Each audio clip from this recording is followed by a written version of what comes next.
Hello guys welcome to weekly analysis video. ഈ വീഡിയോയിൽ നമ്മൾ കഴിഞ്ഞ വീക്കിൽ മാർക്കറ്റിൽ എന്തൊക്കെയാണ് കാര്യങ്ങൾ സംഭവിച്ചതെന്നും ഇനി അടുത്ത വീക്കിലേക്ക് എന്തൊക്കെ കാര്യങ്ങൾ എക്സ്പെക്റ്റ് ചെയ്യാമെന്നും നമുക്ക് നോക്കാം. വിശദമായിട്ട് വീഡിയോയിൽ കിടക്കാം. ആദ്യം തന്നെ ലാസ്റ്റ് ഫ്രൈഡേ മാർക്കറ്റ് ക്ലോസ് ചെയ്തുള്ളത് ഒരു നല്ലൊരു ഷാർപ്പ് സെല്ലിംഗ് തന്നിട്ടാണ് മാർക്കറ്റ് ക്ലോസ് ആയിട്ടുള്ളത്. ഇതിൻ്റെ പ്രധാനപ്പെട്ട കാരണം മനസ്സിലാക്കാൻ പറ്റിയത് ഇലക്ഷന് ശേഷം ഒരു യൂണിഫോം ടാക്സ് നിലവിൽ വരും എന്നുള്ള ഒരു റൂമേഴ്സ് മാർക്കറ്റിൽ ഉണ്ടായതിന് ശേഷമാണ് ഇങ്ങനെ ഒരു സെല്ലിംഗ് ക്രിയേറ്റ് ആയിട്ടുള്ളത്. അതിന് ക്ലാരിഫിക്കേഷൻ ആയിട്ട് നമ്മുടെ ഫൈനാൻസ് മിനിസ്റ്റർ ഓൾറെഡി അതിന് ക്ലാരിഫിക്കേഷൻ നൽകിയെന്നതും അറിയാൻ കഴിഞ്ഞു. എനിവേ നമുക്ക് മാർക്കറ്റിനെ കുറിച്ച് പറയുകയാണെങ്കിൽ മാർക്കറ്റ് ടെക്നിക്കലി കുറച്ച് വീക്കായിട്ട് തന്നെയാണ് ഇപ്പോഴും കാണാൻ പറ്റുന്നത്. ക്യാൻഡിലൊക്കെ ക്രിയേറ്റ് ആയ ക്യാൻഡിൽ ബേസ്ഡ് ആണ് ടെക്നിക്കലി വീക്കാണെന്ന് പറയാൻ കാരണം. പക്ഷേ മാർക്കറ്റിൽ ആളുകളുടെ ഒരു സെൻറ്റിമെൻറ്റ് ബുള്ളിഷ് തന്നെയാണ് ഇപ്പോഴും. കാരണം മാർക്കറ്റ് ഇപ്പോഴും ഓൾ ടൈം ഹൈൻ്റെ അടുത്ത് തന്നെയാണ് നിൽക്കുന്നത്. അതുകൊണ്ട് തന്നെ മാർക്കറ്റ് ഒരിക്കലും ഒരു ബയറിഷിലേക്ക് മാറിയെന്ന് നമുക്ക് പറയാൻ പറ്റില്ല. എനിവേ നമുക്ക് വിശദമായിട്ട് നോക്കാം. ഫസ്റ്റ് നമുക്ക് ഇവിടെ എടുത്തിട്ടുള്ളത് നിഫ്റ്റിയുടെ വീക്ക്ലി ക്യാൻഡിലാണ്. നിങ്ങൾക്ക് ഇവിടെ കാണാൻ പറ്റും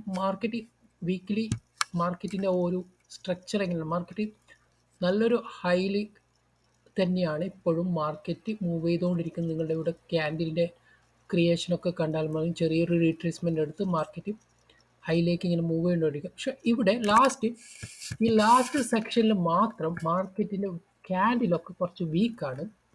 അതുപോലെ തന്നെ മാർക്കറ്റിലെ ലാസ്റ്റ് വീക്ക് ക്യാൻഡിൽ നോക്കുകയാണെങ്കിൽ ഒരു ഡോജി ക്യാൻഡിലാണ് ഇവിടെ ക്രിയേറ്റ് ആയത്. അപ്പർ ലെവലാണെങ്കിൽ നല്ലൊരു റിജക്ഷൻ വീക്ക് കാണാൻ പറ്റും. ചെറിയൊരു ബോഡിയാണ്, അതുകൊണ്ട് തന്നെ ഒരു ഇൻഡിസിഷൻ ക്യാൻഡിൽ. ഇനി ഈ ഒരു ക്യാൻഡിലിൻ്റെ ലോ മാർക്കറ്റ് ക്ലോസ് ചെയ്യുകയാണെങ്കിൽ ഒരു റിവേഴ്സൽ കൂടി നമുക്ക് എക്സ്പെക്റ്റ് ചെയ്യാൻ പറ്റും. അതാണ് മെയിൻലി പറയാനുള്ളത്. അടുത്തത് വേറൊരു കാര്യം എന്നുള്ളത്, നമുക്ക് നെക്സ്റ്റ് മന്ത് ഇന്ത്യയെ സംബന്ധിച്ച് ഒരു ബിഗ് എലക്ഷൻ്റെ ഒരു റിസൾട്ട് വരാനുണ്ട്. അത് കഴിഞ്ഞിട്ടായിരിക്കും market most probably all time high cross ചെയ്യാനുള്ള ഒരു സാധ്യതയുള്ളത്.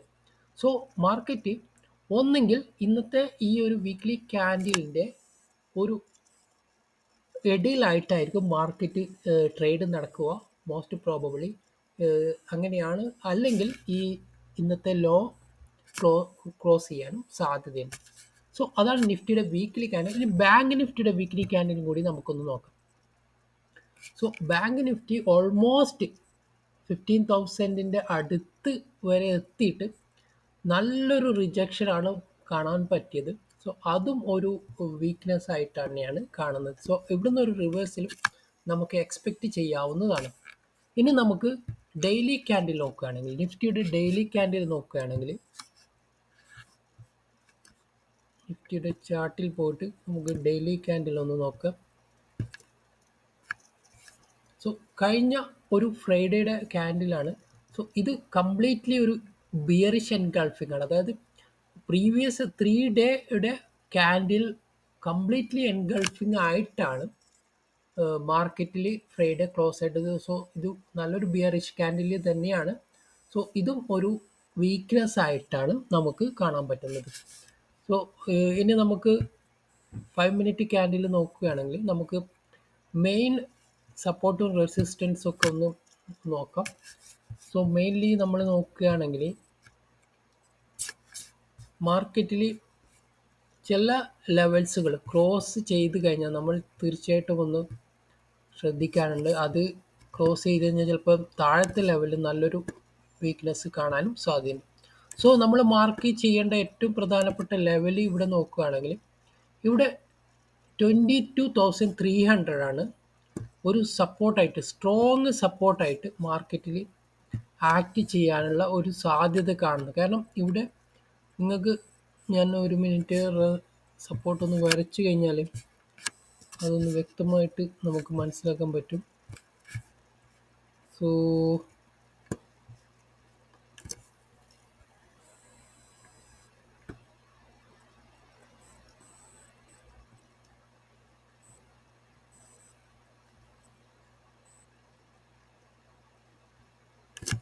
ഓക്കെ, ഏകദേശം ഇവിടെ തന്നെയായിട്ടാണ് മാർക്കറ്റ് വരുന്നത്. ഇതൊരു സോണായിട്ട് കണ്ടാൽ മതി. ഒരു സ്ട്രൈറ്റ് ലൈൻ ഒരിക്കലും സപ്പോർട്ടായിട്ട് കാണണ്ട. സോ ഇവിടെ ഒരുപാട് പ്രാവശ്യം മാർക്കറ്റ് റിവേഴ്സ് ആയിട്ടുണ്ട്. അതുപോലെ ഒരുപാട് പ്രാവശ്യം ഈ ലൈന് മാർക്കറ്റ് ടെസ്റ്റ് ചെയ്തിട്ടുണ്ട്.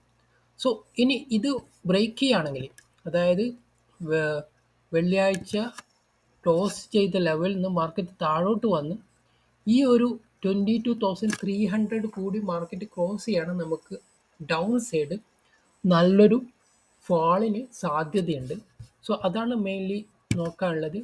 അപ്പർ ലെവൽ നോക്കുകയാണെങ്കിൽ ഈ ഹൈ ആണ് മാർക്കറ്റ് 2-3 പ്രാവശ്യം ടെസ്റ്റ് ചെയ്ത 22,000 ഓൾമോസ്റ്റ് 800ൻ്റെ അടുത്താണ്. സോ അതും ഒന്നെങ്കിൽ മാർക്കറ്റിൻ്റെ അടുത്ത വീക്കിൽ പ്രഡിക്ഷൻ എന്ന് പറയുന്നത് ഒന്നെങ്കിൽ ഈ ഒരു 22,300 22,800 ഇടയിലുള്ള ഒരു ട്രേഡിംഗ് ആയിരിക്കും പ്രോബബ്ലി നടക്കാൻ സാധ്യതയുള്ളത്. അതിൻ്റെ മെയിൻ റീസൺ ഒന്ന്, അടുത്ത മാസത്തെ ഇലക്ഷൻ റിസൾട്ട് കഴിഞ്ഞിട്ടായിരിക്കും മാർക്കറ്റ് ഒരു അപ്സൈഡിലേക്ക് പോകാനുള്ള സാധ്യത. അല്ലെങ്കിൽ ഒന്നും കൂടി ഈ ഒരു ഡൗൺ സൈഡ് ബ്രേക്ക് ചെയ്യുകയാണെങ്കിൽ തീർച്ചയായിട്ടും നല്ലൊരു ഫാള് കിട്ടാനുള്ള സാധ്യതയാണ് മാർക്കറ്റ് കാണുന്നത്. ഇതൊക്കെ ഒരു പ്രോബബിലിറ്റി ആണ്. അതുകൊണ്ട് തന്നെ ഇത് തന്നെയാണ് മാർക്കറ്റിൽ നടക്കുക എന്നത് ഒരിക്കലും പറയാൻ പറ്റില്ല. ഇത് നമ്മുടെ ഒരു അനാലിസിസ് പ്രകാരം മാത്രം പറയുകയാണ്. സോ ടെക്നിക്കലി അത്രയും കാര്യങ്ങളാണ് പറയാനുള്ളത്.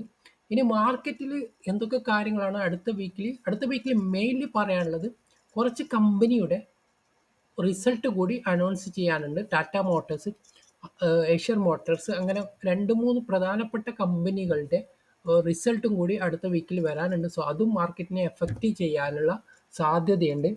വേറൊരു കാര്യമുള്ളത് ഇന്ത്യ വിക്സ് ആണ്. ഇന്ത്യ വിക്സ് നല്ലൊരു ഹൈയിലേക്ക് പോയിട്ടുണ്ട്. കഴിഞ്ഞ വീഡിയോയിൽ ഞാൻ പറഞ്ഞു 10ൻ്റെ അടുത്തായിരുന്നു കഴിഞ്ഞ 2-3 ദിവസം മുമ്പ് ഉണ്ടായിരുന്നു. പക്ഷേ ഇന്ന് 14ലേക്ക് മാറിയിട്ടുണ്ട്. ഇനി ഏതായാലും എലക്ഷൻ കഴിയുന്ന വരെ ഇതൊരു അപ്സൈഡിലേക്ക് തന്നെ ഇന്ത്യ വിക്സ് അപ്പായിട്ട് തന്നെ പോകാനുള്ള സാധ്യതയുണ്ട്. അതുകൊണ്ട് തന്നെ മാർക്കറ്റ് നല്ലൊരു വളട്ടയിലേക്ക് മാറാനുള്ള പോസിബിലിറ്റിയാണ് അവിടെയും നമുക്ക് കാണാനുള്ളത്. സോ അത് പ്രത്യേകം ശ്രദ്ധിക്കുക. പിന്നെ FIIയുടെ സെല്ലിങ് നടന്നുകൊണ്ടേ ഇരിക്കുന്നുണ്ട്. പക്ഷേ DIA കുറച്ച് കൂടുതൽ വാങ്ങുന്നത് കൊണ്ട് തന്നെ അത് മാർക്കറ്റിനെ ഇതുവരെ എഫക്റ്റ് ചെയ്തിട്ടില്ല. നമുക്ക് ഇത്രയും കാര്യങ്ങളാണ് അടുത്ത വീക്കിലേക്ക് കാര്യമായിട്ട് നോക്കാനുള്ളത്. സോ ഇനിയുള്ള വിശദമായിട്ടുള്ള കാര്യങ്ങളൊക്കെ നമ്മുടെ ഡെയിലി ഇടുന്ന അനാലിസിസ് വീഡിയോയിൽ നമുക്ക് പറയാൻ പറ്റും. അപ്പോൾ വീക്കിലി ഇത്രയും കാര്യങ്ങളാണ് ശ്രദ്ധിക്കാനുള്ളത്. സോ നിങ്ങൾ ഈ വീഡിയോ ആദ്യമായിട്ട് കാണുന്നവരാണ്, ദയവായി ചാനൽ സബ്സ്ക്രൈബ് ചെയ്യുക. നിങ്ങളുടെ അഭിപ്രായങ്ങൾ കമൻറ്റായി രേഖപ്പെടുത്താനും വീഡിയോ ഇഷ്ടപ്പെടുകയാണെങ്കിൽ ലൈക്ക് ചെയ്യാനും മറക്കരുത്. Thank you for watching.